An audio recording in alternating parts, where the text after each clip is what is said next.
ओम नमः शिवाय।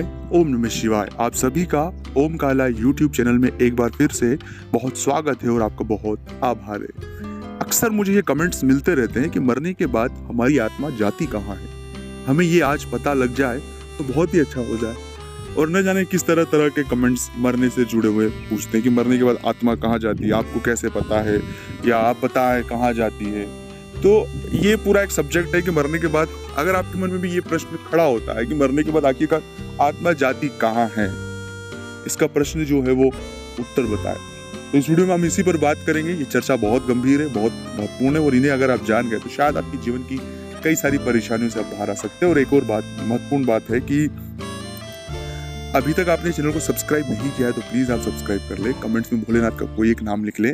साथ ही साथ एक महत्वपूर्ण बात ये भी है कि बहुत जल्दी मैं अपना व्यक्तिगत नंबर आपके लिए जारी कर दूंगा, सीधे आप हमसे बात कर पाएंगे। उसका फीस, उसका शुल्क लागू है। दोस्तों, हम आते हैं मुद्दे के ऊपर। मरने के बाद आपका क्या ऑब्जर्वेशन होगा कि मरने के बाद हम कहाँ जाते हैं।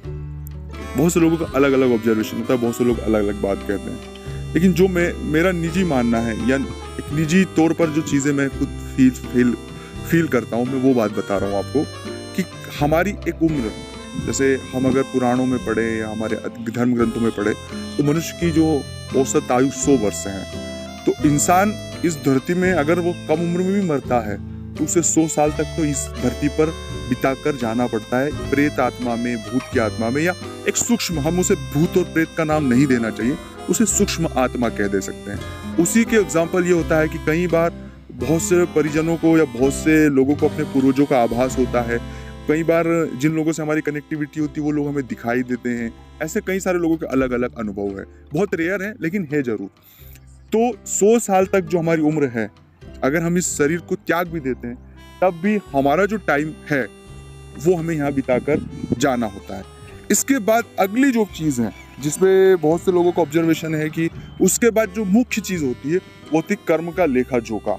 अगर हमारे कर्म अच्छे हैं, बुरे हैं, उसी के लेखा जोखा के आधार पर हमें अगली योनि में प्रवेश करते हैं। लेकिन कर्म को जस्टिस करने के लिए, मतलब कौन से कर्म अच्छे हैं, कौन से कर्म बुरे हैं, इसका न्याय हम नहीं कर सकते हैं। जो प्राकृतिक न्याय है वो प्रकृति कर सकती है। उदाहरण के लिए, अगर आपने किसी का दिल दुखाया है, किसी व्यक्ति का हक खाया है, किसी पेड़ को काटा है, किसी वृक्ष को काटा है, किसी जीव या जंतु को सताया है, तो ये सब चीजें मिलकर हमें राक्षस योनि की ओर धकेलती है। एक मानवीय स्वभाव है ये। और ये सभी चीजें हमारे गरुड़ पुराण में भी वर्णित है, हमारे धर्म ग्रंथों में वर्णित है। तो ये एक महत्वपूर्ण चीज है। इसलिए मेन जो चीज है कि आप अपने कर्मों पर विशेष ध्यान दें। अपने गुरु मंत्र और आपके साथ सिर्फ जप जाएगा, अपने गुरु मंत्र का जप जाएगा, ओम नमः शिवाय का जप ही साथ जाएगा। ओम नमः शिवाय।